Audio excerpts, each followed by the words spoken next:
Bom dia a todos. Meu nome é Luana Mendes, eu sou estudante de Relações Internacionais pela UniBH. Estamos dando início agora ao nosso trabalho em formato de podcast da Unidade Curricular Cenários e Desenvolvimento Socioeconômico. Trabalho esse orientado pelas professoras Solange Leonel e Marina Scotelaro. O nosso convidado de hoje é o Dr. Eduardo da Mota Albuquerque, que atualmente é professor titular do Departamento de Ciências Econômicas e do CEDIPLAR da Universidade Federal de Minas Gerais. O programa terá como tema a economia da ciência e da tecnologia e comigo os meus colegas Gabriele Fernandes, Gabriel Duarte, Manoela Giovana e Alex Felipe. Boa noite, professor Eduardo. É uma honra recebê-lo. Eu acredito que essa entrevista vai ser extremamente enriquecedora, tanto para mim quanto para os meus colegas, para os ouvintes também. Então, gostaria que você se apresentasse e nos contasse um pouco sobre a sua área de atuação, sobre a sua área de pesquisa, para dar uma situada. Muito obrigado, né? O tema, né, da economia da ciência e da tecnologia, já sabem que eu acho muito importante, né? E fico muito honrado, né, com vocês terem conhecido uma coisa ou outra que eu tenha feito. Então, enfim, acho que tecnologia, evidentemente, para quem estuda relações internacionais como vocês, né, tecnologia é inteiramente decisiva, né? Então, por razões que você sabe melhor do que eu, né? Então, eu só posso dar uma discutida no que está por trás, né, desse elemento decisivo do cenário, também do cenário internacional, né, que é a tecnologia. Bom, então, meu nome é Eduardo da Mota Albuquerque, né, eu sou professor de economia na Faculdade de Ciências Econômicas da UFMG.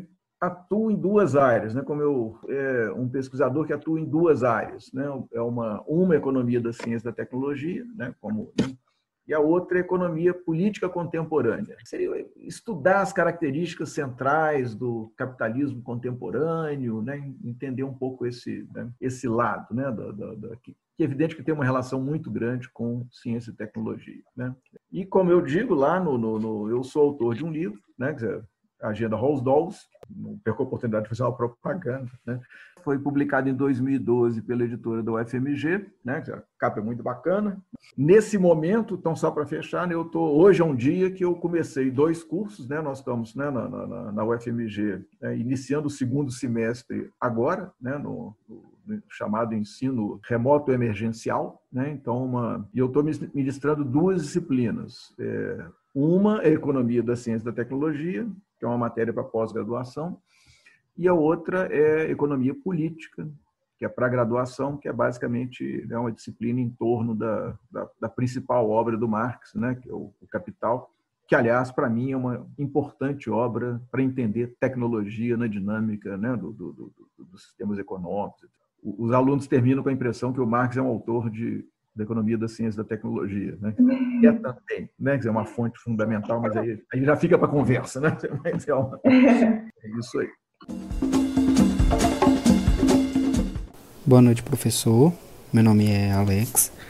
A gente vai iniciar o debate hoje aqui, no caso essa conversa, com uma das primeiras perguntas, né? Professor, uma das críticas que o Karl Marx faz sobre o capitalismo é justamente sobre o desenvolvimento e a criação de novas tecnologias para expandir o processo de produção. E como, né, futuramente esse desenvolvimento pode substituir o homem pela máquina. Então, como que você encara essa problemática que ele trouxe sobre tais evoluções e como ela pode impactar em uma economia emergente como a do Brasil? Bom, Alex, eu acho que aí são 2 questões, se eu estou entendendo a sua pergunta, né? Quer dizer, uma é a visão do Marx sobre tecnologia, né? Que, no fundo, eu poderia dizer isso, certo? Isso.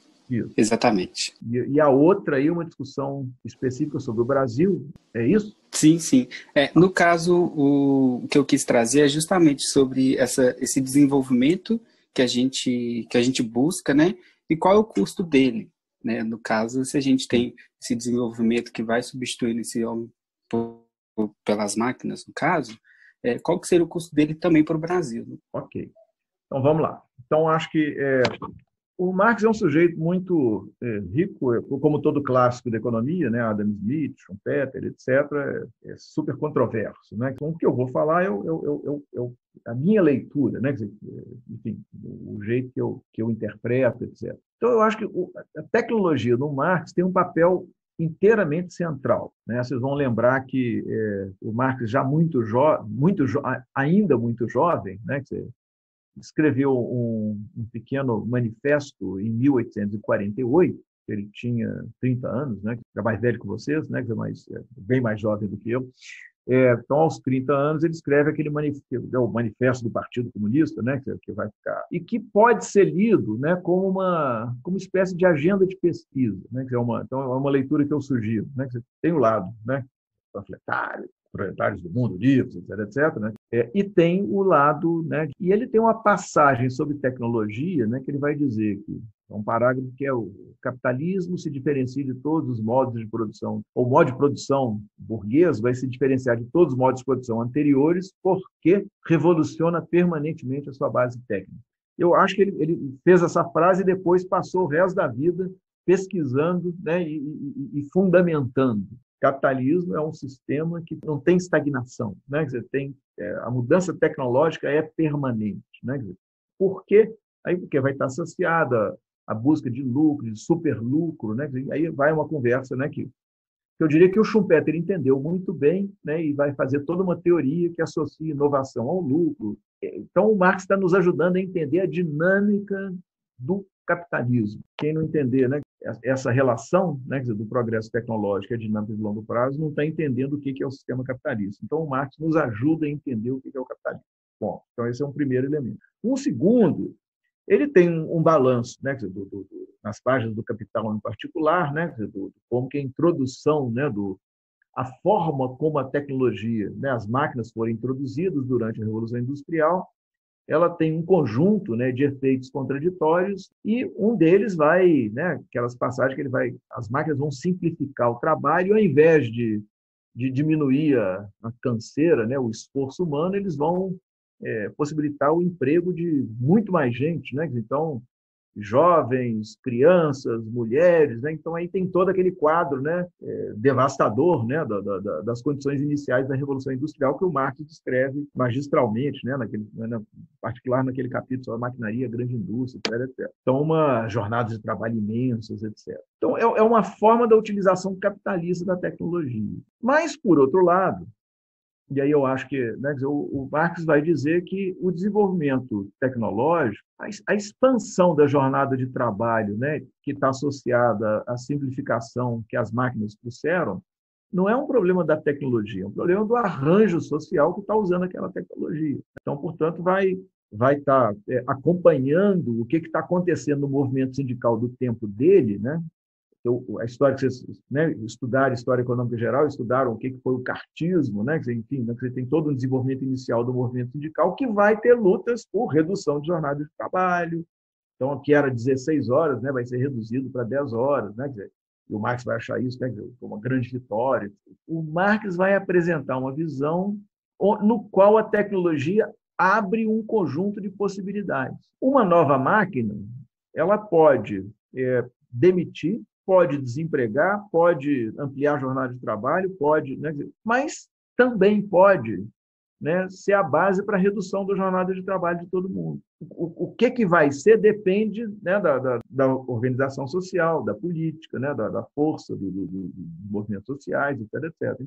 Então, né, né, eu iria para esse arranjo, e o Marx vai um pouco mais longe. Ele, inclusive, vai dizer que a tecnologia é um pressuposto para a superação do capitalismo. Então, essa é, né, a visão dele, né, de uma sociedade socialista, etc, etc, que não tem nada a ver com a União Soviética, enfim, aí é uma outra. Né?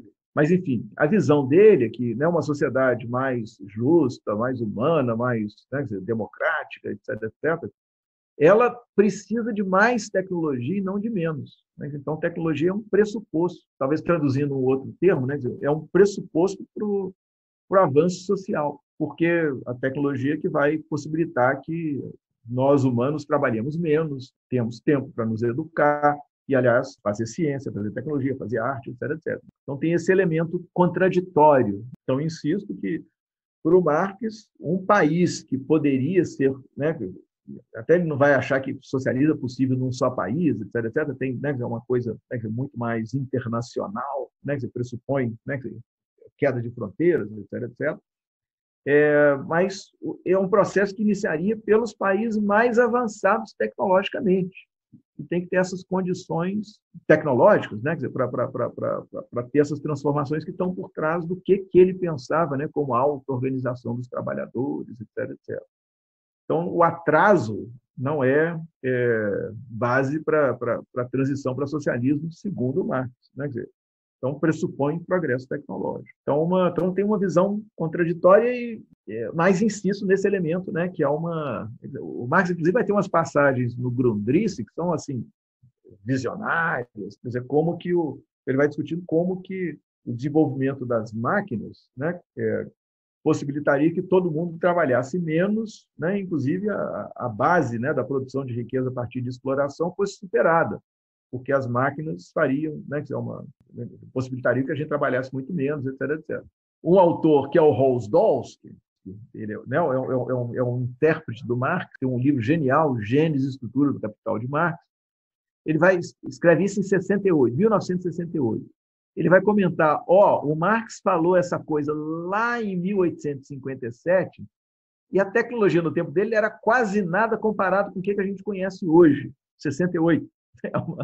Então, em termos de possibilidades que a tecnologia está criando para a humanidade, é um negócio que o Marx jamais, por mais visionário e sonhador que ele fosse, jamais imaginaria as possibilidades que existem agora em 1968.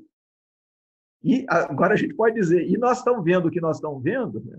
As possibilidades que a tecnologia oferece são coisas que o Rolls-Royce jamais imaginaria, né? Há 50 anos atrás, né? Então, agora então eu diria que, traduzindo, né, tem essa ambiguidade, né, mas toda nova tecnologia possibilita, ela é contraditória porque pode, né, ou desempregar, por um lado, ou quase uma microeconomia, né, do impacto do progresso tecnológico. Né? O que ela vai fazer? Ela desemprega ou ela muitos e deixa poucos trabalhando muito, ou reduz a jornada para todo mundo e mantém todo mundo empregado e se retreinando, etc., etc. Né? Então, eu leio Marx dessa forma. Né? Assim, então, esse é um primeiro... Né?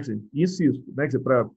Traduzindo os termos do Marx, sem tecnologia, nem pensa em transição para uma sociedade socialista. Né? Quer dizer, socialismo, na visão do Marx, pressupõe um alto desenvolvimento tecnológico e científico.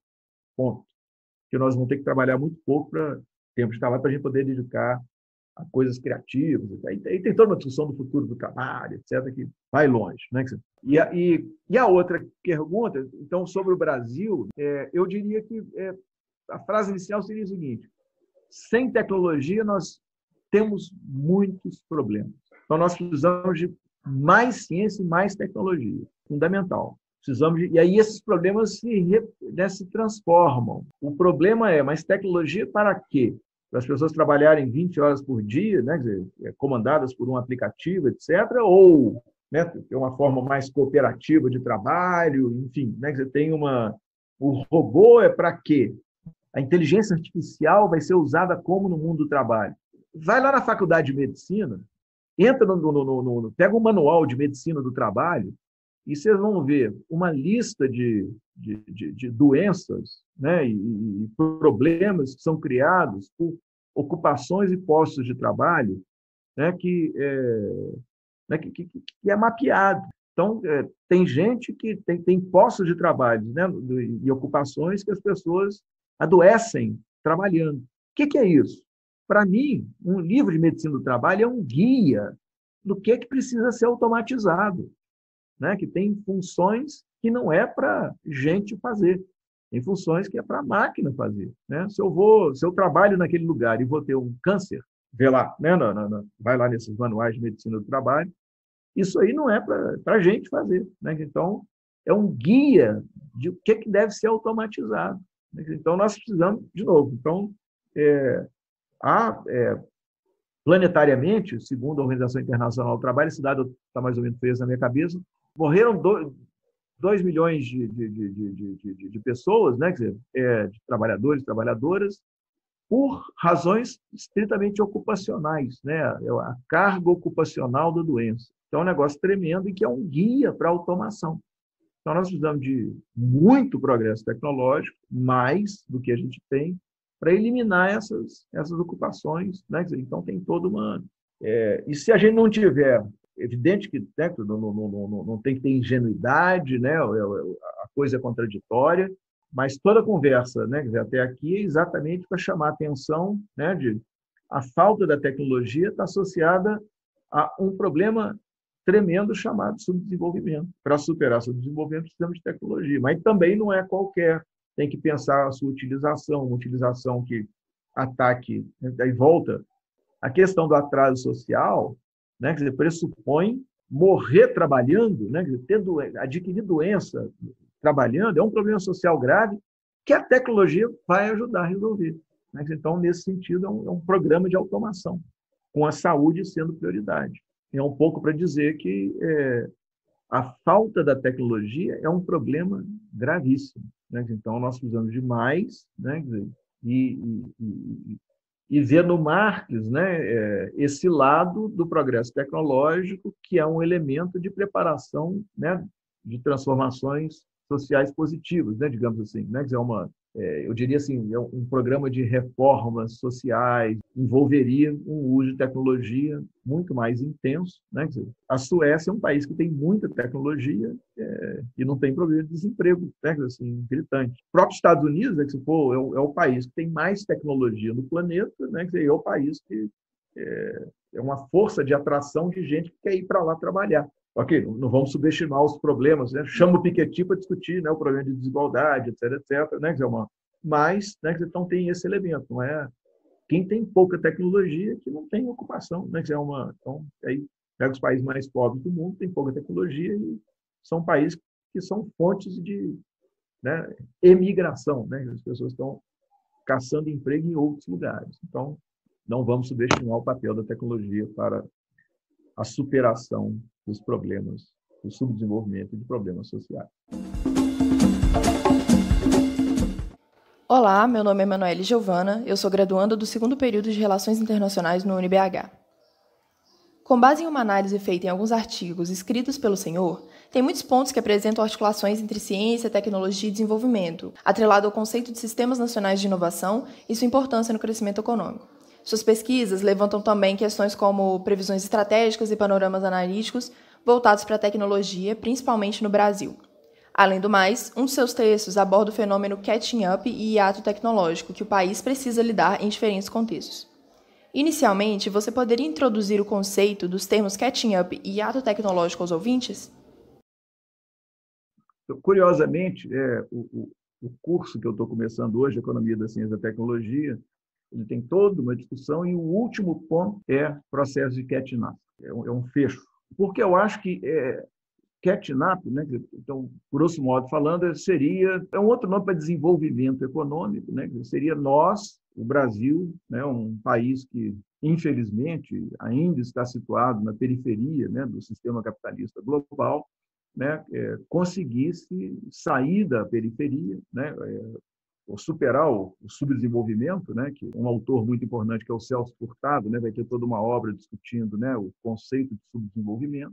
Catching up seria como que a gente superaria esse atraso. Né? E você usou, Emanuele, né, o termo de forma muito apropriada, há um hiato tecnológico, né, que vai caracterizar, né, exatamente o subdesenvolvimento. Né? Para usar o termo do Celso Furtado, né, o subdesenvolvimento, um país subdesenvolvido é um país que não tem capacidade de gerar progresso tecnológico endogenamente. Então, o Brasil, no caso, estaria junto com países como Índia, África do Sul, México, talvez fazendo parte de um conjunto intermediário de países, estariam no que hoje se chamaria travados na armadilha da renda média, né? Que é uma posição que a gente corre para não sair do lugar, né? Quer dizer, meio um pouco essa ideia, né, de o hiato tecnológico, né, que pode ser medido pela distância entre o PIB per capita do Brasil versus o PIB per capita do país tecnologicamente mais desenvolvido, né, que seria os Estados Unidos nesse momento, esse ato, né, ele mais ou menos se preserva na mesma posição desde 1870. Né? Então, mais ou menos desde 1870, o Brasil oscila em torno de 20% a 30% do PIB per capita dos Estados Unidos. Né? Então, ou seja, nós até crescemos um pouco, mas crescimento não é desenvolvimento, né? E a gente se mantém nessa posição. Por que tem isso? Aí é uma longa discussão, né? As raízes do subdesenvolvimento, que certamente, né, que vão estar relacionadas a problemas sociais, a problemas, né, de desigualdade, tamanho do mercado interno, que é pequeno, né, que poderia ser maior, e a questão tecnológica é chave. Né? Então, para superar, catnap seria a superação disso. Né? Então, e catnap seria, né? Você, Manuel, quando começou essa questão ampla e muito interessante, você mencionou o conceito de Sistema Nacional de Inovação. Né? Eu acho que isso é fundamental, porque os países envolvidos, eles têm um sistema de inovação, até diria assim, tem um sistema de inovação desenvolvido, completo. Né? Que é um sistema de inovação? Né? É uma articulação institucional que combina, né, firmas, universidades, institutos de pesquisa, sistema financeiro, é um conjunto de instituições que estão por trás, né, da geração e implementação de inovação tecnológica. Então, esse arranjo, né, funciona e, portanto, gera, né, o progresso tecnológico. Digamos, o progresso tecnológico das nações, né, para usar um termo do Adam Smith, né, a riqueza das nações tem por trás esse arranjo, né, que seria o sistema de inovação. Então, o problema para superar o catch-up é completar a formação do sistema de inovação. Nós temos sistema de inovação, o Brasil tem elementos, né? Um sistema incompleto, imaturo, né? Ele funciona em alguns lugares, tem bolsões, né, de eficiência, que a coisa, né, funciona bem, né? Mas o problema é que são bolsões, né? Num país ainda que precisamos de mais, né, desse tipo de instituição, desse tipo de interação, né, que é uma... Então, esse aqui é o segredo para superar, né, fazer o catch-up. Alguém fez, sim. Né, aí na história nós temos exemplos, né, de vários países que saíram numa posição, digamos, retardatária, né, que é um certo sentido, os Estados Unidos, né, lá na época da Revolução Industrial, era relativamente atrasada a Inglaterra, a Alemanha era relativamente atrasada a Inglaterra. Conseguiram imitar, né, absorver tecnologias e até superar a Inglaterra. Depois tem o Japão, né, que vai fazer um longo processo de catch-up. Né? Mais recentemente, né, nós temos os casos da Coreia do Sul e de Taiwan, né, que são países pequenos, etc., num contexto geopolítico muito específico, mas conseguiram superar a barreira do subdesenvolvimento. São exemplos, né, que têm muitas lições para um país como o Brasil aprender. E, nesse momento, nós temos uma tremenda discussão, que é o tremendo desenvolvimento que a China está implementando, né? E aí tem uma grande questão, né, que a China está chegando agora no nível no país de renda média. Né? Então, a pergunta é se ela vai ficar travada nessa armadilha, como o Brasil, México, né, e outros países, ou se ela vai aprendendo com a vizinhança dela, Japão na frente, Coreia do Sul do lado, Taiwan, que é uma província, né, da China, né, daí tem toda uma questão geopolítica que vocês conhecem melhor do que eu. Então, tem muitas lições ali que possivelmente a China, né, está absorvendo, né, e é uma grande incógnita, né, nesse momento. Poderia nos contar um pouco sobre o efeito catching up e hiato tecnológico que vivemos em meio à pandemia do Covid-19? Eu acho que a pandemia, né, eu responderia da seguinte forma. Eu acho que a pandemia demonstra, né, assim, digamos assim, a natureza, né, do sistema econômico capitalista global, né, que eu vou dizer que é um sistema complexo, né, é uma linha de pesquisa que eu estou envolvido, né, com colegas, né, que é entender o capitalismo como um sistema complexo, portanto, um sistema auto-organizado, portanto, um sistema que tem uma capacidade, uma flexibilidade, né, tremenda. E é complexo, né, porque complexidade é um desenvolvimento dos físicos, né, até de uma física recente, né, do período posterior à Segunda Guerra Mundial, né? E vocês todas já ouviram certamente uma frase que é muito popular, né, que é aquela história da uma borboleta bate as asas no Brasil e causa um tornado, né, no Texas, né, de alma. Essa é verdade, isso aqui não é fake, né, não é fake phrase, né? É um dos fundadores dessa abordagem da complexidade, o Lawrence, que tem um artigo com esse título. Quer dizer, uma asa da borboleta, só que agora, aqui eu estou citando o meu colega Leonardo Costa Ribeiro, né, que é um físico, que trabalha conosco, né, do professor lá da faculdade, que comentou, bom, e a asa da borboleta é um negócio gigantesco comparado com o tamanho do vírus, né? Então, um ser nanométrico causou, né, talvez a maior recessão, né, que a economia conhece desde a Segunda Guerra Mundial. Então, essa ideia de um sistema complexo é muito importante, né? Tem um choque. E esse choque, evidentemente, ele perturba a economia, né? Vai fazer uma crise. Estamos vivendo uma crise, né, de proporções, né, enormes, né?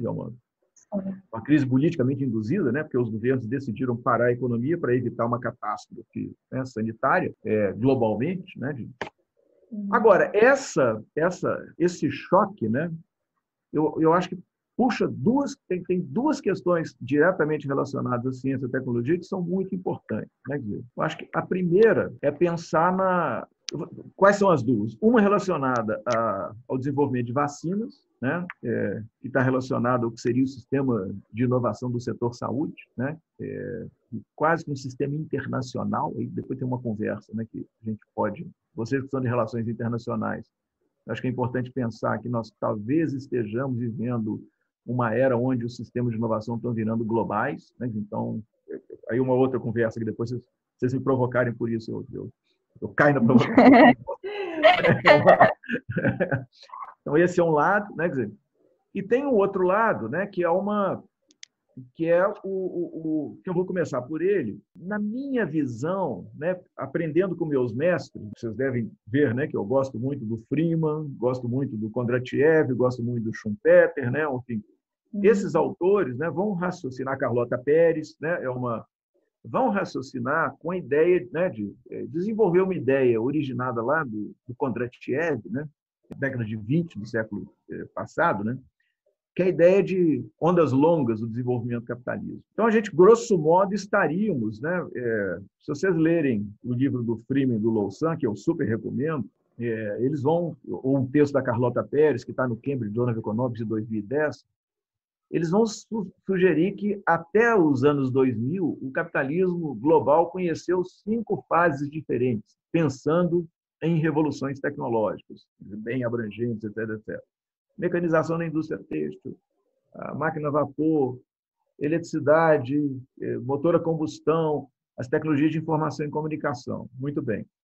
Eu acho, né, e sugiro provocativamente, né, que com a invenção da World Wide Web, em 1991, para mim, outro dia, né, vocês já nasceram na era da World Wide Web, né, mas a World Wide Web abre a 6ª fase. Então, o World Wide Web significa que é uma invenção de 91 e ela transforma a economia toda, né, a ponto de, né, o mundo, né, digital, o mundo, né, você criou um continente novo, digamos assim, né? Um continente digital, logo ocupado por empresas, né? Então, Google, né? Que vai nascer em 98, né? A Amazon, a Facebook, né? Que são empresas que estão nascendo depois da World Wide Web e elas viram as empresas líderes dessa fase que nós estamos vivendo, né? Então, aí tem todo um conjunto de transformações que a gente pode, né, discutir em outros momentos, né? Mas eu caracterizaria, então, né, uma fase pós-World Wide Web. Aí vem a pandemia, bateu. O que ela está fazendo?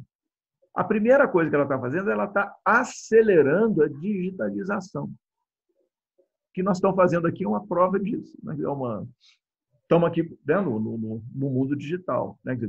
Então, tem uma aceleração da digitalização. Então, tem uma primeira, né, tecnologicamente, então, tem essa. Né, e quem que é que vai crescer? Né? Então, empresas como Google, como Facebook, outro dia, até eu abri o curso hoje de Economia Política com a matéria do New York Times, que eu recomendo, sobre a Amazon. A Amazon, com essa, né, com a pandemia, ela simplesmente contratou, desde o início da pandemia, contratou mais 400 mil trabalhadores. Então, agora virou uma empresa de 1.200.000 trabalhadores. E não é só trabalhador para empacotar coisa, não. É engenheiro de software, é engenheiro de hardware, etc. Imagina a quantidade de computador que tem que ter na Amazon. Né? Por quê? Porque bombou o comércio eletrônico, né? Por razões que... E ela está posicionada para, né, capturar. Né? Essa parcela de mercado, etc, etc. Então, tem uma mudança no sentido, né, de uma digitalização mais intensa. Quem está bem posicionado para isso, eu acho que vai adiante. Quem não está, então o hiato tecnológico pode crescer. Né? Então, é um problema que a gente tem que ver fazer um balanço com calma. O Brasil tem recursos nessa área, tem capacidade, tem competência. Vamos conseguir ocupar espaço aí? Uma boa questão. Né? O The Economist, uma revista que tem um special report que eu recomendo, que é de 10 de outubro. Eu estou com isso na cabeça porque eu sei na aula hoje. Né? 10 de outubro de 2020, né? Vocês entram no site do The Economist, tem uma matéria que o título é Como que a Covid está mudando a economia global. Tem tudo a ver com vocês. Muito interessante. Vocês podem concordar ou não com o que eles estão discutindo, mas eles organizam a discussão de uma forma tocando pelas questões que são relevantes. Então, eles vão dizer que a reação à Covid está aumentando a disparidade internacional, porque alguns países estão com uma capacidade de reagir mais rápida. Né? A China já voltou a trabalhar, já vai crescer esse ano. É países que trataram mal a pandemia, né, a crise vai persistir por mais tempo, né, Estados Unidos. Então, tem vários elementos que estão... Né, então, eu diria, por um lado, tem uma intensificação da digitalização, por outro, a capacidade, né, de cada país reagir, né, vai depender do que tinha antes. O Brasil, infelizmente, nós não tínhamos completado bem as possibilidades abertas pela revolução a última, né, das tecnologias de informação e comunicação. Então, até que aparecem problemas sérios, né, que, por exemplo, a falta de digitalização na educação pública, né, ensino médio, ensino fundamental, etc., é trágico. Aparece esse tipo de atraso. Então, esse é um lado. Eu gostaria de tratar isso no positivo, né, dizendo que aparecem novos desafios que eu espero que as empresas, né, e os formuladores de política no Brasil tenham capacidade de reagir. Então, a ideia é a gente chamar atenção para isso. Né? Vocês, na faculdade, né? Nós, nas nossas faculdades, temos que chamar atenção para isso. 2, o elemento da pesquisa na área de gerar vacina, né? Gerar conhecimento do setor saúde para reagir à pandemia.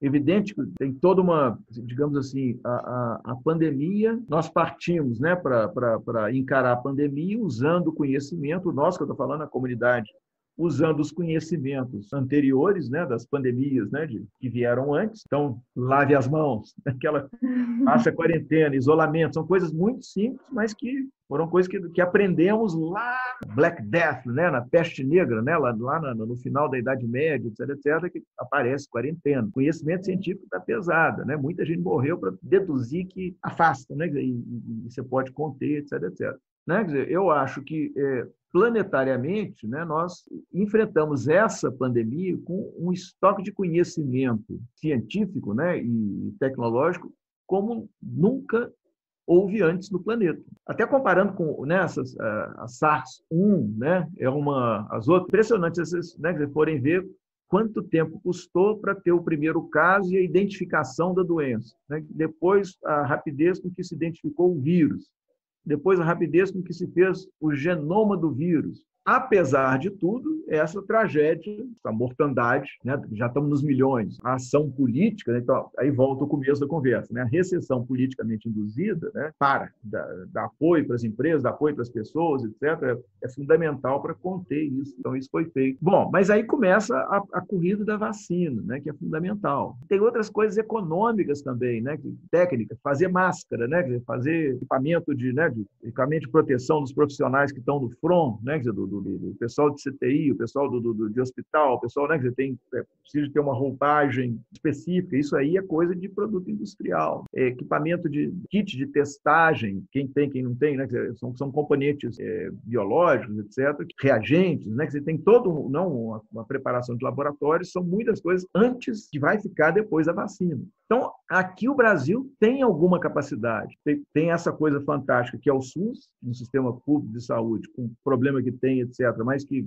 se não tivesse, ia ser uma catástrofe muito maior, e é um local de aprendizado, e tem esses institutos, né, tá o Butantan fazendo um tipo de teste, o FMG tem um bolo de iniciativas, né, de desenvolvimentos relacionados a teste de diagnóstico, tem muita coisa acontecendo, mas evidente que quem sair na frente, né, dessa, infelizmente, eu diria, infelizmente, que é, infelizmente, o editorial da revista Science, que é uma das mais prestigiosas revistas da comunidade científica internacional, o editorial não foi ouvido, porque ela clamou por uma espécie de um projeto Manhattan global. Vocês vão ler o projeto Manhattan, aquele projeto científico, tecnológico, que levou a bomba atômica, no contexto da Segunda Guerra Mundial, etc., né, Então, eles propõem a proposta de fazer um projeto Manhattan para gerar uma vacina, somar os recursos de todo o planeta. Tem uma instituição internacional, que é a Organização Mundial de Saúde, sofrendo, né, problemas, né, de disputas internas, etc. Infelizmente, né, não conseguimos, né, planetariamente organizar uma iniciativa dessa. Está na hora, né, de ter um sistema de bem-estar social internacional, né, um sistema de inovação internacional também, etc. Então, voltou, então tem essas, né, várias vacinas. Enfim, qualquer vacina é muito bem-vinda, né? Então tem vacina saindo, que é da Alemanha, né? Quer dizer, na verdade, são imigrantes turcos, né, que lideram a BioNTech, né, que afirma que olha que colaboração internacional. Tem a vacina lá da AstraZeneca e de Oxford, tem a vacina da Moderna, tem a vacina, 2 ou 3 vacinas na China, né? Quer dizer, tem a vacina na Rússia, tem... Enfim, e tudo isso envolve colaboração de teste. Então, acho que quem sair bem nisso, né? Então, no fundo, tem um desafio novo também, que aí volta para uma coisa que eu sempre achei muito importante para o Brasil. O Brasil tem uma chance, né, no nosso processo de desenvolvimento, a gente ter uma contribuição, ter uma originalidade, né, no nosso processo de catch-up, que tomara a gente consiga fazer, que é a combinação da construção de um sistema de inovação, no sentido genérico, com uma prioridade grande para o setor de saúde, né? Porque nós temos, né, de problemas históricos e temos uma capacidade científica razoável, né, que pode ser um ponto de partida importante para, né, para impulsionar, né, o desenvolvimento desse setor. E o desenvolvimento desse setor é super importante para a economia, né, que é uma produção, né, de medicamentos, produção de equipamentos, né, tem todo um conjunto de indústrias, etc., que poderíamos investir nisso. O coronavírus apenas chama a atenção de que isso seria muito legal, né, que seria muito importante, né? Então, pensar em termos de prioridade, a resposta ao coronavírus pode ser um elemento que redireciona o processo de construção do nosso sistema de bem-estar social e do nosso sistema de inovação, né, dando uma prioridade, até porque o sistema de inovação de saúde é uma espécie de ponto de interseção, né, entre o sistema de bem-estar social e o sistema de inovação, né, o elemento tecnológico, o elemento, né, da saúde em geral, né. Um hospital é simultaneamente do sistema de bem-estar social e do sistema de inovação, né, porque lá se gera invenção, conhecimento, etc., etc. Então, talvez, né, transformar o problema tremendo numa oportunidade. Então, um pouco esse desafio. Enfim, a pergunta é muito provocativa, a digressão. Como você já tinha até comentado, que ao mesmo tempo que a gente tem, né, esse efeito de catching up acontecendo no Brasil, nesse lado da tecnologia, onde a gente está buscando muitas inovações nessa área de saúde justamente devido ao Covid, ao mesmo tempo, a gente ainda não conseguiu implementar totalmente a tecnologia em que outros países já desenvolvidos já têm amplamente colocados, né, já implementados no dia a dia. Por exemplo, a gente vê como nem todo mundo do nosso país tem acesso à internet. Um exemplo bem banal, ou como a gente, no ano passado, nós estivemos na 9ª posição do ranking como a 9ª maior economia do mundo, e esse ano, a gente já caiu para a 12ª colocação. Então, ao mesmo tempo que a gente tem esse desenvolvimento, né, no Catching Up, ainda tem muito caminho, né, a ser percorrido. Eu estava pesquisando e eu tive contato com um pesquisador que trabalha numa empresa alemã. Enquanto lá está sendo implementado, começando a implementação do 6G, a gente ainda está chegando com o 5G aqui no nosso país, né? Isso, Manuel, talvez só acrescentar uma coisa a mais. Assim, catch-up é uma coisa que quem fez foi a Coreia do Sul, Taiwan, talvez a China esteja, né, ok, ela né, o hiato tecnológico está diminuindo, né, quer dizer, nitidamente no caso da China, né, que resta saber se vai continuar ou se eles vão travar, né, né, que você vai ter um bloqueio nesse nível de renda média, etc. Agora, o caso do Brasil aí eu tomaria a liberdade de citar um trabalho que eu fiz, né, que foi publicado que eu apresentei num seminário lá na Coreia do Sul, convidado pelo Kun Lee, professor lá da Seoul National University. A gente tem relação, né, de pesquisa desde 2005. E lá ele botou a provocação, que era a seguinte: ele queria que eu discutisse as raízes históricas, ou as raízes de longo prazo do Brasil na armadilha da renda média. Então, aquele dado que eu falei aqui com vocês, que lá desde 1870, nós estamos ali, né, oscilando em torno de 30%, é um pouco para o que eu pesquisei para essa apresentação lá, que depois virou um artigo. Se vocês quiserem, eu posso mandar e tal. Não que tenha algum mérito o artigo, mas é só porque vai me ajudar a falar o que eu quero a partir, né, dessa sua colocação, da Emanuele, nesse momento. Então, na hora que a gente olha o Brasil, nós vamos olhar que faça vocês imaginarem o gráfico do Brasil desde 1870, nesse indicador, ele sobe, desce, sobe, desce, sobe. Vocês podem imaginar que, né, a gente tem um momento de desenvolvimento, depois recua. Estávamos na posição X, caímos, né, para a posição... É um pouco isso ao longo da história, desde 1870. Então, aí, o texto acaba sugerindo o seguinte: a gente tem fases de catch-up limitado e depois interrompe. E tem fases o inglês é o falling behind, então de recuo. Então, o problema do Brasil é que não é como a Coreia, que tem, né, a partir início dos anos 60, vai fazer um movimento de ascendente, né, quer dizer, a curva ascendente, de forma sistemática. Catch-up que vai até alcançar mais do que 70% da renda per capita dos Estados Unidos, etc. O Brasil não, é um sobe e desce, sobe e desce, sobe e desce. Né? São processos de catch-up interrompidos. Por que é interrompido? Isso é uma grande questão. Então, cada subidinha, a gente, né, aí volta lá atrás. Né? Eu acho que você falou de forma muito legal, é isso mesmo. Né? Quer dizer, coisas da revolução tecnológica anterior a gente não acaba. Né? Então, nem todo mundo tem internet no Brasil. Assim como, nem todo mundo tem saneamento básico no Brasil. Então, assim, volta lá como talvez seja uma coisa básica, né? Quer dizer, então então, e aí vai, né? Quer dizer, né? Quer dizer, nem todo mundo. Então, cada uma, se a gente volta, né? Quer dizer, talvez na primeira revolução industrial, né? A distribuição de roupa no Brasil, etc. Né? Quer dizer, nem todo mundo, né, tinha, etc. Depois carro, depois, né? Enfim, então a gente não completa uma e aparece a outra. Essa é a questão da dinâmica científico-tecnológica planetária. Ela não para, né? Quer dizer, a mudança tecnológica é sistemática no capitalista, né? O mundo não está esperando o Brasil desenvolver para ele continuar.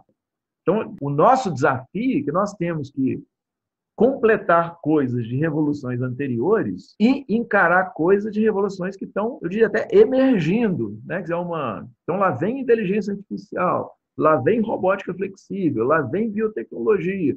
Nós sempre conseguimos, mas eu acho que já deu para ver que não basta só entrar sem mudanças estruturais muito importantes, porque possivelmente vai ter um fôlego curto, né? Quer dizer, que esgota rapidamente, como foi feito das outras vezes. Então, conseguir ter isso de forma sistemática é muito importante. Aí, de novo, tem uma expressão do Celso Furtado que eu acho muito importante, né? Quer dizer, para caracterizar o subdesenvolvimento, ele vai sugerir a ideia da polaridade, modernização, marginalização.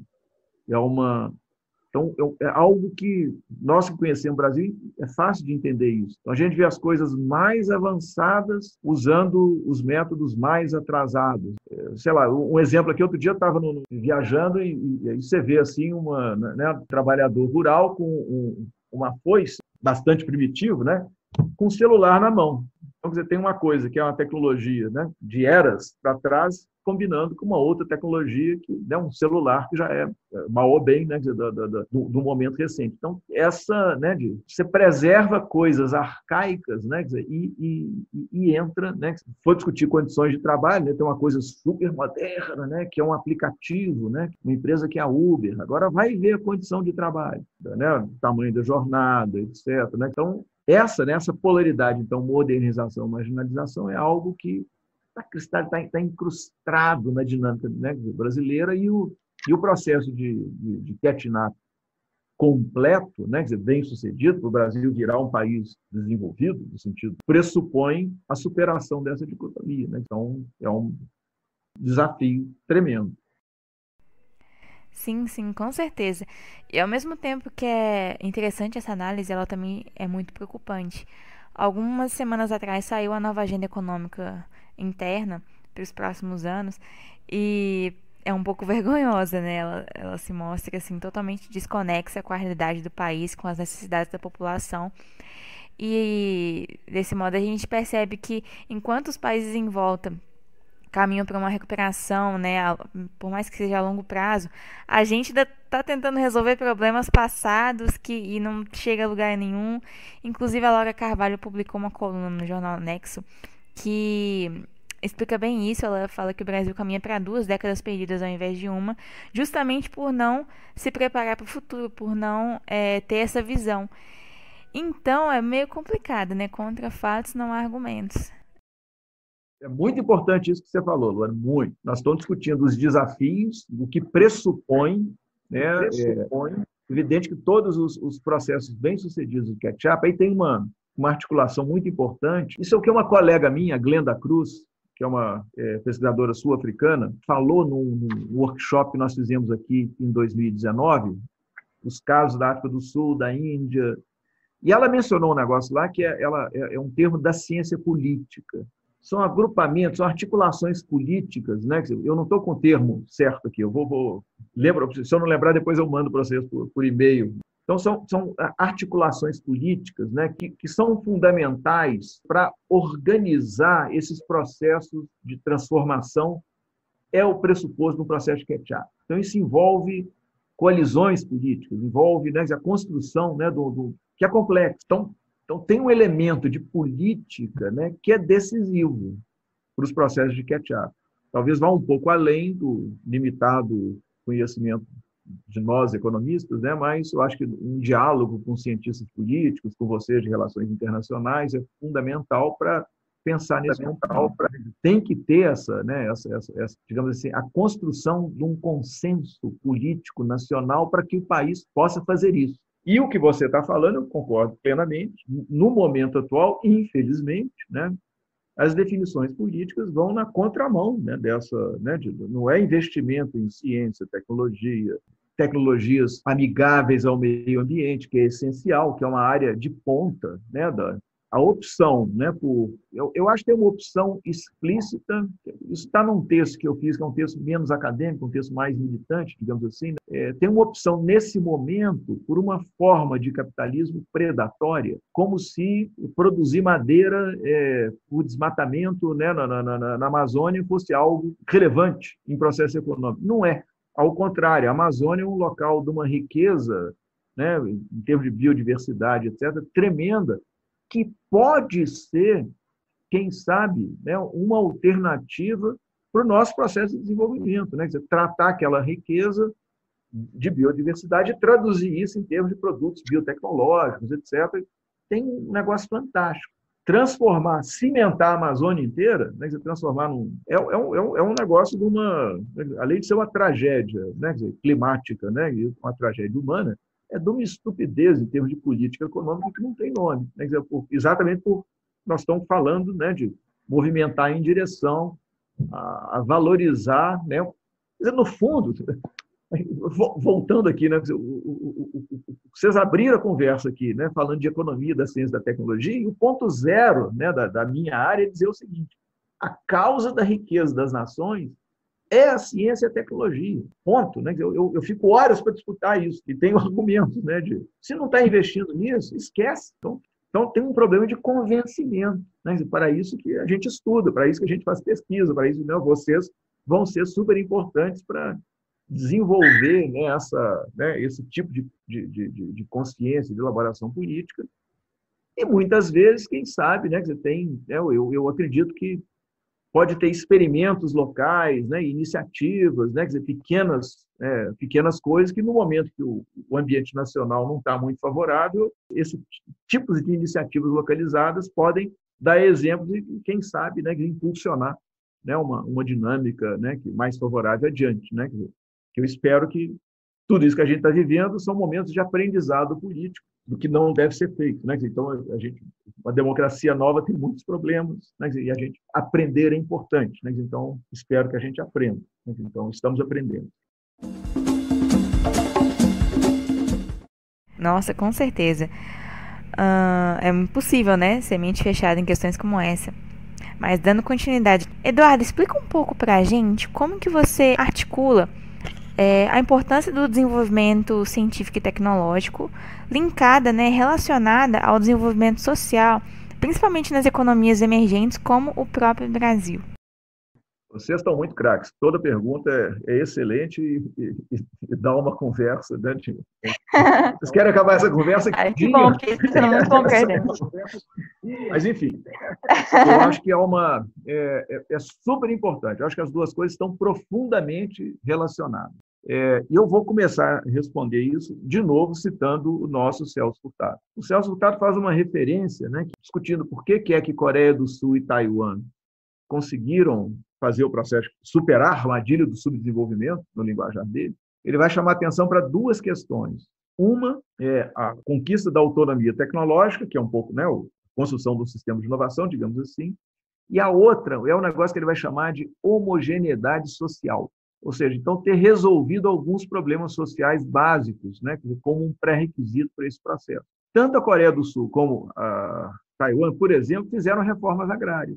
Mas o raciocínio, inclusive, da Alice Amsden, né, que é uma grande pesquisadora do processo da Coreia do Sul, ela vai dizer que esse processo da reforma agrária foi importante, que ela contribui para uma dinâmica menos desigual, porque a terra deixa de ser a possibilidade de uma acumulação, recursos irem para a terra, né, para serem improdutivamente aplicados. Então, o capital é forçado a ser aplicado só em elementos produtivos. Isso é importante. Então, eu acho que é essencial, né, quer dizer, no caso do Brasil, talvez uma das raízes do subdesenvolvimento, de estarmos na armadilha da renda média, etc., é exatamente o nível de desigualdade social que a gente tem. Isso trava, né? E talvez o que explique que os nossos catch-ups sejam sempre pequenos e interrompidos rapidamente é porque não tem uma dinâmica que seria típica de um país capitalista desenvolvido, que é o mercado vai crescendo, crescendo, crescendo. Se cresce o mercado,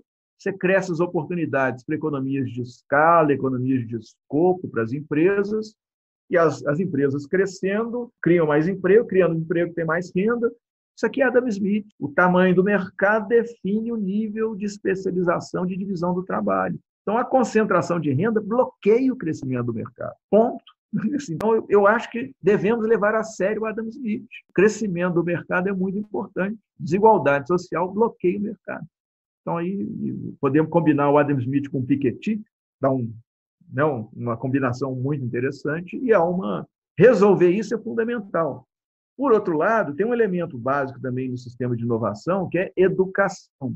Nós precisamos de muita gente, muitos cientistas, muitos engenheiros, muitas médicas, muitos, né, enfim, professores, pesquisadores. Né, precisamos de muita gente e temos pouca.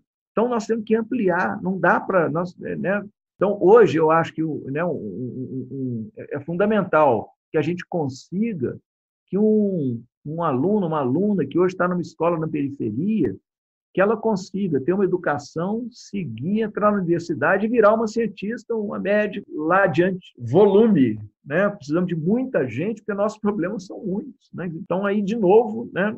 E educação bate em desigualdade. Então, tem que ter mecanismos de garantir que todo estudante possa completar sua formação básica, secundária e ter acesso à universidade. Isso aí nós estamos ampliando a escala. Eu diria que aí tem um problema de massa crítica. Para que um sistema de inovação amadureça, precisa de muita gente. Temos que ter um número mínimo de pessoas que façam ciência, tecnologia, engenharia e tudo que está em torno, que precisa de muita gente. Então, isso toca no sistema educacional. E nós sabemos dos problemas que a gente tem. Avançamos, mas pelo menos as pessoas estão dentro da escola, mas a qualidade tem que multiplicar.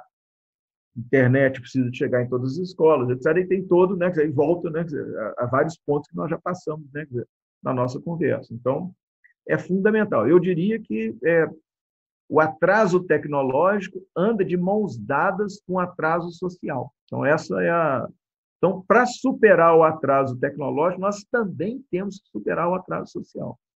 Por isso que eu acho importante a construção do sistema de inovação, que vai impulsionar a tecnologia, ser combinado com a construção do sistema de bem-estar social, que vai ajudar a quebrar a desigualdade, etc, etc. Essas duas coisas funcionando bem. Quem é o exemplo disso? Acho que é a Suécia, que é um país que tem um tremendo sistema de bem-estar social e um tremendo sistema de inovação. Eu acho que é uma boa experiência guardadas, para a gente raciocinar. É evidente que a Suécia é um país pequeno, uma sociedade homogênea, é muito mais complexo fazer as coisas aqui no Brasil, mas essa articulação eu acho fundamental, é o que responde politicamente a questão que você colocou, Luana. Então, eu acho que é atacar, superar de forma combinada o atraso social e o atraso tecnológico. Bom, agora ficou bem claro todas essas informações que o senhor esclareceu para a gente, então vamos para a próxima pergunta. O que e como o senhor atribui a situação de desenvolvimento na qual se encontra o nosso país hoje? Vale lembrar o que o senhor disse anteriormente, que a economia do Brasil anda bastante fragilizada. Então, qual é a sua opinião sobre essa questão? Então, o Brasil, estruturalmente, partiria de uma posição intermediária do Brasil. O Brasil tem uma posição, talvez partindo desse conceito do Celso Furtado de polaridade, modernização, marginalização. Nós temos um pé no primeiro mundo, então tem coisas de primeiro mundo no Brasil e estamos inteiramente participando do terceiro mundo, essa combinação. Agora, por um lado, isso é um problema. Então, nós temos um atraso tecnológico que se combina com atraso social. Essa desigualdade significa que a gente tem coisas que são por um lado, são de ponta. Então, nós temos uma empresa como a Embraer, temos a capacidade de formar de produzir soja, que é um produto sofisticadíssimo, que dependeu da Embrapa, de pesquisas de décadas. Então, temos um conjunto se for olhando, empresas interessantes. Tem uma empresa que saiu da UFMG chamada Acuan, super interessante, ela foi comprada pela Google, de tão capaz que ela era, etc, etc. Então, a gente tem essa capacidade de gerar coisas que estão na ponta. Mas convivemos com esse tremendo bloqueio que é um país que 50% da população não tem saneamento básico. O que eu estou querendo chamar a atenção, então, é esse lado, essa combinação. Nós estamos, ao mesmo tempo, de forma combinada, um pé na modernidade, um pé na marginalização. Então, por um lado, ela é um problema. Por outro lado, ela pode ser o que se acumulou de pontes, com esses pontos bem-sucedidos, podem ser pontos de partidas importantes, por um processo de desenvolvimento. Nós não estamos começando do zero. Então, mal ou bem, tem um acúmulo que é resultado de uma longa construção de instituições científicas, aprendizado tecnológico. Eu suspeito que a gente estaria numa posição, eu já escrevi isso, então vou falar. Ok, nós estamos mais ou menos como o Japão estava em 1870. O Japão era também 30% da renda per capita da Inglaterra naquele momento. E fez todo o processo de catch-up, etc, etc. Eu acho que nós estamos ali, oscilando entre 30% e 20%, e hoje mais perto do 20%, da renda per capita dos Estados Unidos, está mais ou menos a posição que o Japão tinha. Mas nós temos instituições né, do nosso sistema de inovação incompleto, que talvez ofereçam um ponto de partida interessante, caso tenhamos capacidade, uma vontade política, uma construção de coalizões políticas que envolvam, né, atores, empresas, empresários, sistema de pesquisa, né, bancos, né, tem que ter uma coordenação política, né, com lucidez para poder implementar esse processo de desenvolvimento. Eu diria, então, que a posição é ruim, mas podia ser pior. Né? Então, essa posição intermediária, né, é um ponto de partida razoável para pensar para frente. Mas que áreas que a gente pode desenvolver? Então, aí, aquela conversa toda, podemos desenvolver na área de saúde, né, podemos desenvolver... Eu acho que aí temos que escolher tecnologias muito bem escolhidas que a gente possa entrar. Porque tem o outro lado. Toda revolução tecnológica, ela chacoalha o mundo, né? Então, ela abre oportunidade para quem não é desenvolvido. Aqui eu estou citando o texto da Carlota Pérez e do Luxoid, que é um texto de 88, genial, que é intitulado Barreiras à Entrada e Janelas de Oportunidade. Então, a expressão-chave aqui é janelas de oportunidade. Então, o que a Carlota vai dizer, a Carlota Pérez, é que na hora que tem uma mudança tecnológica importante, abre a possibilidade para quem está atrasado dar salto. E, num certo sentido, foi isso que a Alemanha fez, né? Lá na hora que está surgindo a revolução da química, da eletricidade, etc. Foi isso que o Japão fez na hora que tem, né, no pós-Segunda Guerra Mundial, a eletrônica está desenvolvendo, etc. Foi isso que a Coreia do Sul fez, o chip, os circuitos integrados. Então, a China está fazendo isso, né? Tem lá a Google dela, né? A Baidu, né? Tem a inteligência artificial. Então, podemos selecionar tecnologias a partir, né, de núcleos que existam e que a gente possa, talvez, entrar. Saúde é uma grande oportunidade. Energias limpas seria uma tremenda oportunidade. É um país que tem sol à vontade. Desenvolver, né, a capacidade de gerar energia a partir do sol, né, substituindo o petróleo, seria talvez muito importante. Então, tem um conjunto de possibilidades que a gente pode explorar. Isso depende de um debate grande. Aí entra outro elemento. O clima político do país tem que mudar, porque a gente tem que passar a discutir, né, pólvora, saliva, etc. Isso, enfim, nós temos que discutir qual tecnologia que a gente quer absorver, qual o projeto que oportunidade que a gente quer explorar desse mundo de tecnologia que está desenvolvendo e onde nós vamos investir. É um debate, né, que todo mundo precisa participar, né, e um pouco definir, porque possibilidades existem. Eu sou otimista, né, porque acho que as possibilidades estão aí, né, o que foi acumulado mal ou bem, né, desde 1870, né, está presente, né, na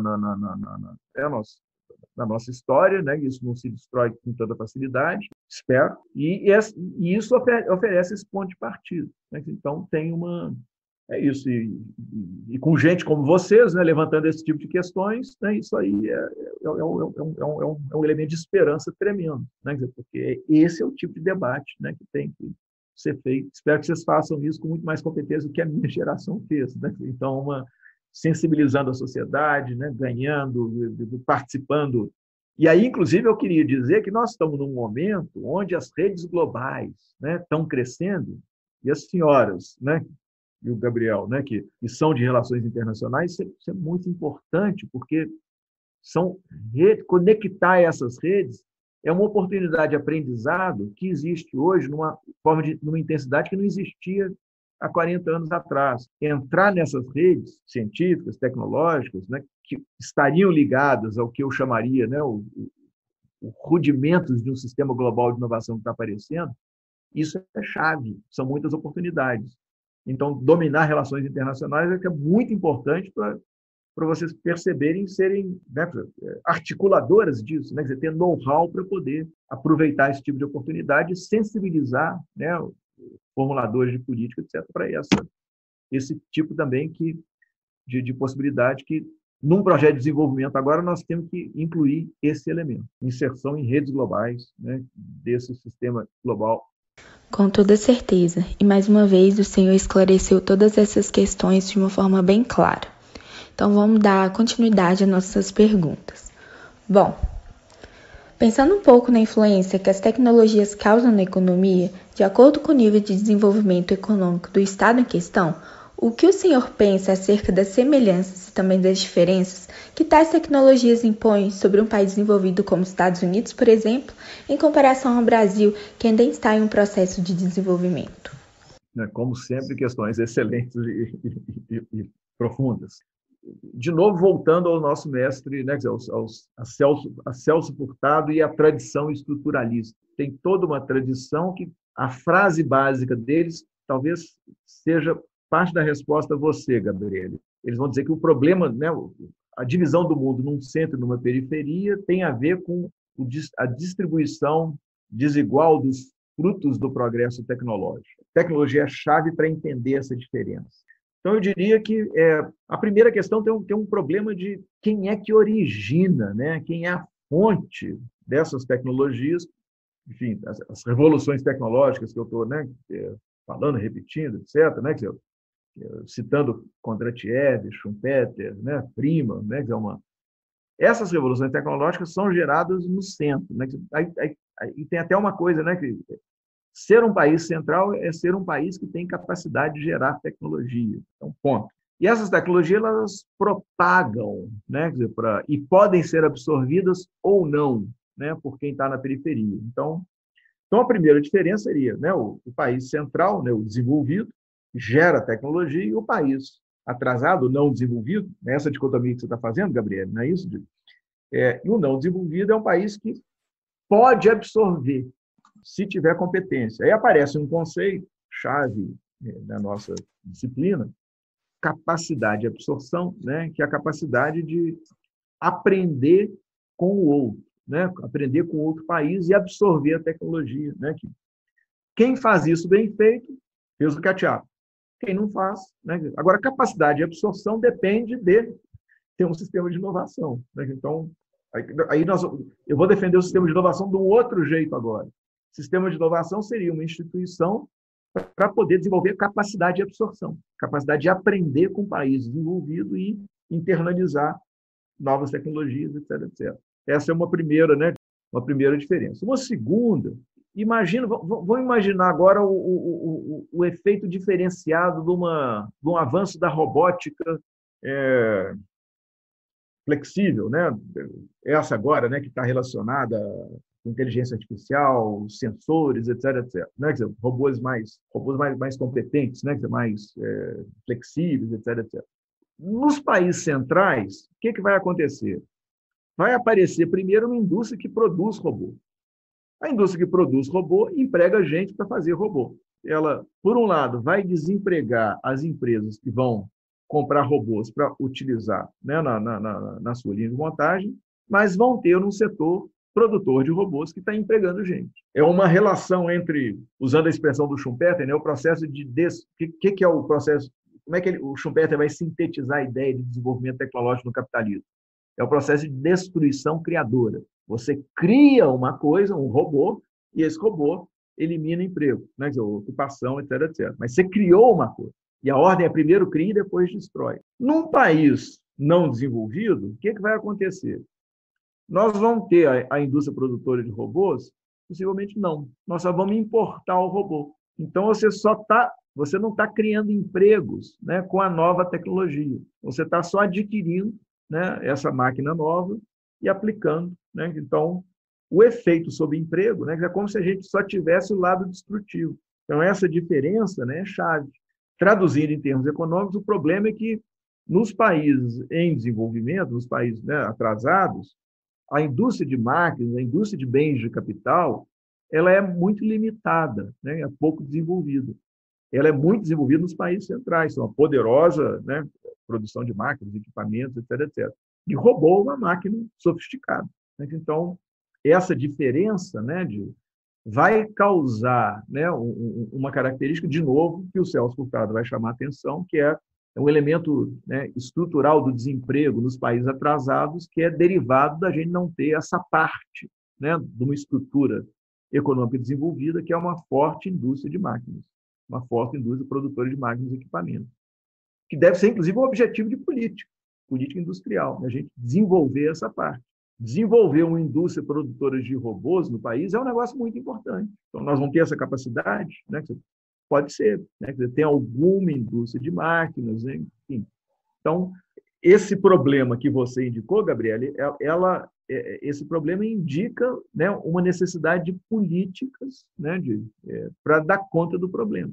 Então, já tem uma conversa do problema, da diferença, né, da dinâmica tecnológica no centro e na periferia, tem implicações sobre ocupações, empregos importantes, e só vai acelerar, né, porque, né, se lá vem, né, um uso mais intenso de inteligência artificial, etc., etc., aí seria meio, né, fazendo assim, né, nos países centrais o pessoal inventa o aplicativo e aqui na periferia a gente só emprega os usuários do aplicativo. Então, nós vamos ficar só com motoristas de táxis, entregadores de pista, tudo bem, isso é importante, etc., mas precisamos ter também as pessoas que inventam os aplicativos, né, que são engenheiros de software, né, etc. Então, esse é um problema-chave, né, que diferencia. Políticas internas vão ser fundamentais para, espero, o catch-up é isso, né, a gente conseguir desenvolver um pouco desse, pelo menos um pouco, né, desse conjunto de indústrias, internalizar, né, da divisão internacional do trabalho, né, a gente ter também elementos importantes do trabalho intelectual, né, que é o trabalho que está gerando, né, que aí, de novo, é o trabalho que gera ciência, gera tecnologia, né, que são frutos de trabalho. Inventa aplicativo, inventa software novo, né, máquina nova. Sabemos que países que passaram pela Revolução Industrial, a princípio, como a Inglaterra, França e Bélgica, conseguiram um desenvolvimento econômico, tecnológico e social acentuado. Com esse avanço, essas potências pioneiras se tornaram referência para grande parte do mundo em questões econômicas e tecnológicas. Dessa forma, quais medidas você acredita que, se implementadas, podem contribuir para o desenvolvimento interno em países subdesenvolvidos como o Brasil? Como construir uma agenda, né, de inovação, uma agenda de política industrial, né, um conjunto de políticas. Emanuel, eu acho que tem você mencionou a primeira, né, revolução tecnológica, a revolução industrial, né, depois nós tivemos uma sequência, né, outras 6, né, outras 5, né, totalizando 6 para ficar, né, na verdade a coisa é mais complexa, que tem essas tecnologias estão relacionadas com outras tecnologias que na literatura, né, da economia da tecnologia, a gente vai chamar de tecnologias de propósito geral, né? Que no inglês é General Purpose Technology, GPTs. Então, eu diria, tem um mundaréu de tecnologia, e aí vamos transformar o que o Gerschenkron, né, que é um autor importante, né, vai escrever nos anos 50, né, sobre ketchup da Alemanha, principalmente, né, ele vai falar das vantagens o título do artigo, inclusive, é o atraso econômico em perspectiva histórica. E ele vai dizer que o atraso pode ter, um pequeno atraso relativo pode trazer uma certa vantagem. Eu falo, não entusiasma não, porque um atraso muito grande é uma tremenda desvantagem. Mas, então, pensar que hoje o atraso do Brasil, nessa sequência, né, que eu acho que nós já falamos várias vezes, né, que vocês ressaltaram, né, a gente não ter completado nem a primeira Revolução Industrial direito, né, a gente completou e vem seguindo. O que isso significa? Eu acho que significa que um país como o Brasil tem um estoque de tecnologias no planeta enorme que pode ser usado. A gente pode combinar coisas que são da primeira e da segunda revolução tecnológica com coisas da revolução tecnológica futura. Ou seja, então combinar com construção de casa, né? Moradia, construção, saneamento básico. Não precisa, é evidente que não vão montar saneamento básico com a tecnologia dos romanos, né? Então já pode ter invenção, né, usar temas computadorizados. Aí é para vocês conversarem com os especialistas da área, né, certamente tem muita coisa inteligente que é decorrente de, né, novos produtos, novos processos e tal. Então, eu acho que o que nós temos pela frente, quer dizer, seriam duas coisas, então. Uma seria esse leque de tecnologias de 6 revoluções tecnológicas, né, que são oportunidades de internalizar, empregar gente, né, quer dizer, começar dinâmicas, né, de Adam Smithianas, cresce o mercado interno, cresce a geração de renda, cresce as possibilidades, né, são circuitos, né, de retroalimentação positiva, né, com relação a essa. Então tem esse estoque tremendo, é uma coisa. Então, Como selecionar essas tecnologias? Uma boa questão. Temos que pensar, temos que ir volta para a questão de ter um debate, ter planejamento econômico, né, que é a função, né, de governos, né, de todos os níveis. O tamanho continental do Brasil, né, também que é outro elemento que pode ser uma vantagem, uma fonte de vantagens, porque a gente pode ter as mais diversas alternativas combinadas, né, de tecnologias, né, de um certo tipo para uma certa região do país, outro tipo. Então, e diversidade é o elemento importantíssimo, né, para sistemas de inovação, né? Quem é mais diverso é mais poderoso, né? Lições da biologia, né? Quer dizer, um sistema que é todo igualzinho, né? Caiu um meteoro, morre todo mundo, né? Quer dizer, se o sistema é muito diverso, as possibilidades, né, de evolução são muito maiores, né? Então, diversidade industrial, tecnológica, etc. E depois nós temos um festival de lições, né? Lições para aprender com outros países. E, de novo, aí vocês, de relações internacionais, são muito importantes para isso. Que lição a gente tira do Japão? Que lição a gente tira dos Estados Unidos? Que lição a gente tira, que aliás, é fundamental, não só pela posição de liderança, mas também por um elemento que é ser um país continental, que a Suécia não é, a Inglaterra não é, o Japão não é, né? Então, e o Brasil é. Que lições tirar da Coreia do Sul? Essa combinação, né, de lições e desse estoque imenso de tecnologias disponíveis, né, de pontos de partida que nós podemos ter no Brasil, pelo que a gente acumulou ao longo do século XX, não vamos desprezar isso, né, de mal ou bem. Então, acho que daí dá um elemento para começar a pensar uma formulação de políticas industriais, políticas tecnológicas, políticas científicas, políticas educacionais, políticas, né, de redução de desigualdade social que devem alimentar um processo de desenvolvimento sustentável. Sustentável, inclusive, no sentido duplo, né, no sentido de ser mantido e sustentável no sentido de ser amigável ao meio ambiente, né, aí tem todo um conjunto de estoques tecnológicos. O Brasil é privilegiado, né, pela dotação de recursos naturais que nós ainda temos. Se a gente conseguir acabar com quem quer acabar com isso a tempo, né, a gente ainda tem chance.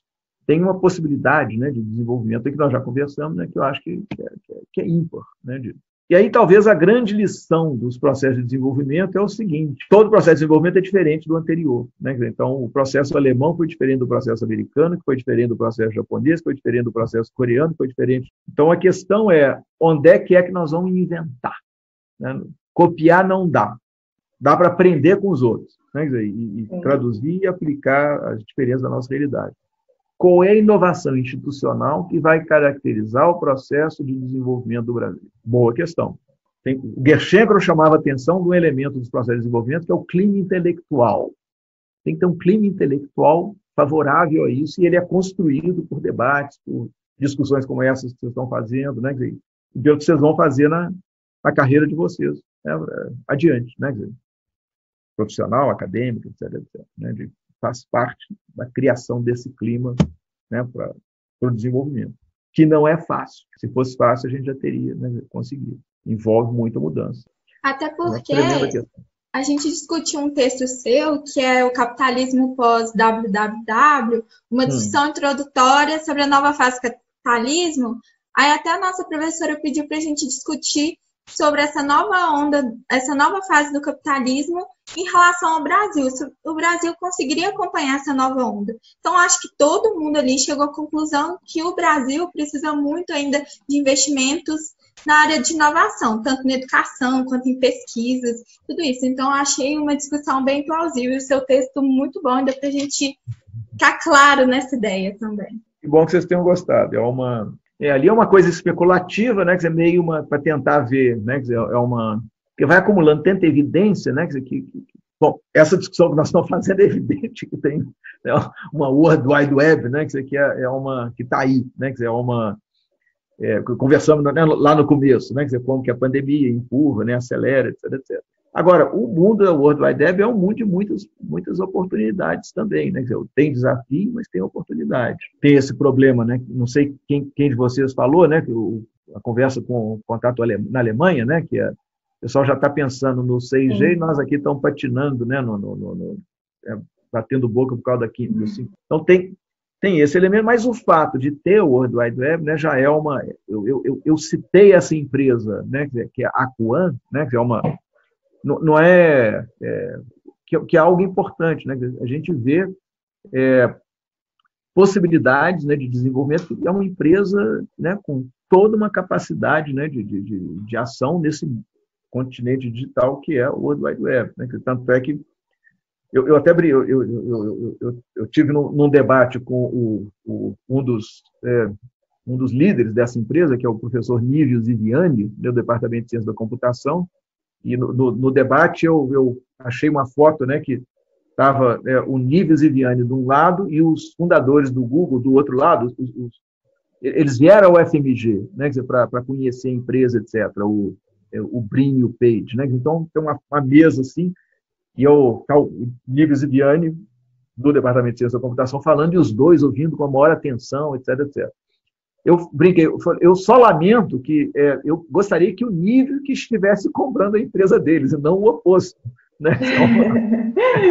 Então, acho multinacional tão bom que eu acho que a gente precisa de ter. Sim. Então, estou falando isso, que são possibilidades pontuais, né? Aí volta para aquela conversa. Nós temos pequenos bolsões, pontas, né, que vão existir e que demonstram que alguma possibilidade a gente tem. Mas, e aí concordo plenamente com a Gabriela, que precisamos de fazer muito investimento, precisamos ter muito mais cientista da computação, engenheiro de software, técnico, né, aí entra uma discussão, né, uma capacidade de produção de algum hardware, né, alguma capacidade de produção de computadores, de circuitos integrados, aí são questões barra pesada, mas eu acho que nós temos que encarar, né, então possivelmente, certamente temos alguma coisa, mas precisamos de muitos investimentos para aproveitar essas oportunidades. Então, isso aí eu acho que é um pouco o conjunto da conversa, né, que a gente teve até aqui. Não sei se era isso. No caso, você pode dizer até essa questão de esses países, né, desenvolvidos, eles souberam onde implementar, né, as tecnologias para não afetar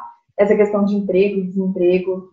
Como você comentou, né, que algumas funções não são para humanos fazer justamente para não afetar a saúde. Então, é um negócio que a se pensar até para os países que estão em desenvolvimento, como o Brasil mesmo, para a implementação de tecnologia. Isso aí.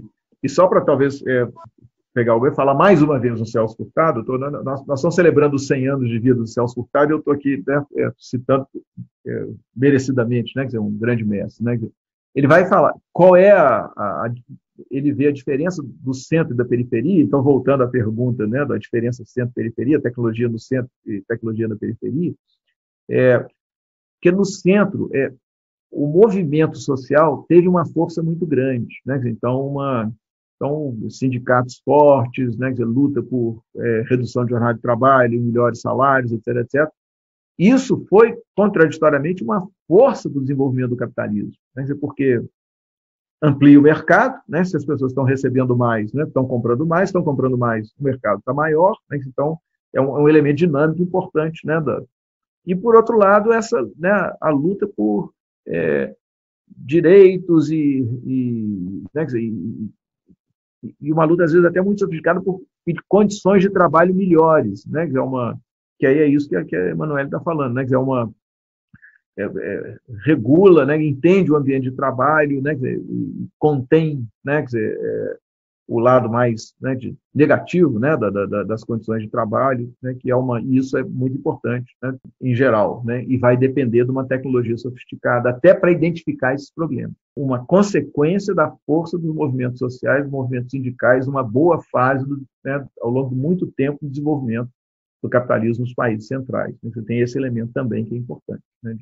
Bom, a gente pode voltar numa questão que eu só achei interessante para poder falar, que foi sobre Marx novamente, mas é a interpretação que você teve, porque tem muitas pessoas também interpretam de forma errada, que acredita que o pensamento dele, por exemplo, é contra esse desenvolvimento de tecnologias, por exemplo, contra o capitalismo, de certa forma. Eu acho que o Marx ele entende a importância do capitalismo e como ele serve, né? Que no caso ele seria vamos dizer, um gatilho para depois vir o socialismo. O socialismo vem substituir esse capitalismo. É interessante a gente falar sobre isso porque, como eu falei no começo, muita gente pode interpretar de uma má forma. A primeira coisa é um texto que eu estou mandando para os alunos de economia política. Eu vou tentar falar francês aqui agora, mas pode parecer outra coisa, mas eu estou tentando falar francês. Je ne suis pas un marxiste. Então, essa frase, né, quer dizer, eu não sou um marxista, quem foi o autor dessa frase? Karl Marx. Então tem um texto, né, de um alemão que é o Michael Heinrich, um cara muito legal, etc., que ele titula isso e é o Marx ouvindo, né, falando. Ele falou isso mesmo, falou em francês, porque era o genro dele que estava vindo de Paris e começou a contar que tem uns marxistas lá que se autotitulam, acham isso, acham aquilo, e o Marx ouvindo. No final falou, je ne suis pas un marxiste, eu estou fora, eu não sou, eu não. Eu acho que isso é muito importante, né? Uma coisa é ver o que é a contribuição do Marx, etc., e outra coisa é o que o pessoal acha que o Marx disse. Vale para todo mundo, vale inclusive para nós, né? Então, cada um acha uma coisa, mas tudo bem. Certamente muito, muito controverso, né? Mas o que eu acho, né, assim, é que o Marx é um intérprete insubstituível para quem quer entender o que é o capitalismo, né? Então ele seria um cara para a gente entender a origem e as forças dinâmicas da transformação do capitalismo. Ele viveu só, né, até 1883, então estava aliás, morreu tentando ler. A última coisa que ele estava lendo era um livro chamado Física Moderna, uma discussão sobre tecnologias emergentes naquele momento. É um livro que discutia eletricidade, seria algo como nós aqui lendo sobre inteligência artificial. Então, ele estava querendo ver o que estava vindo. Então, certamente, não dá para discutir, né? O Marx previu a existência da World Wide Web, não sei o quê, parará, né? Não tem nada disso. Mas, então, entender a dinâmica do sistema, eu acho que o Marx é muito importante, e entender o papel do capitalismo, entender, né, que é evidente que é uma fase histórica, e esse elemento, né, da força tecnológica, né, do capitalismo como algo transformador, e aí talvez criador de condições para uma sociedade mais avançada que o capitalismo, seja lá o que for isso, eu acho que esse é um ponto que eu acho é fundamental e, né, né, nos mestres que eu leio, né, como, por exemplo, o Rolf Dawes, né, que já é um intérprete do Marx, etc., que vai chamar muita atenção desse elemento. Né? Precisamos de mais ciência, mais tecnologia para poder fazer essa... Né? E, aliás, é bom superar rápido, porque lá vem a crise climática, lá vem, enfim, aí é uma outra discussão. Aí nós não vamos acabar nunca essa conversa. Pode não ser ruim, mas é um assunto tem que acabar uma bastante. Hora. Enfim, pessoal, que você voltou ao ponto, né? Mas então chamar a atenção que tem um tremendo debate ali e é uma... Então, é isso. Gostaria muito de agradecer a sua disponibilidade. Foi uma honra ter a sua presença. Essa conversa que também rendeu mais do que a gente esperava. Foi incrível.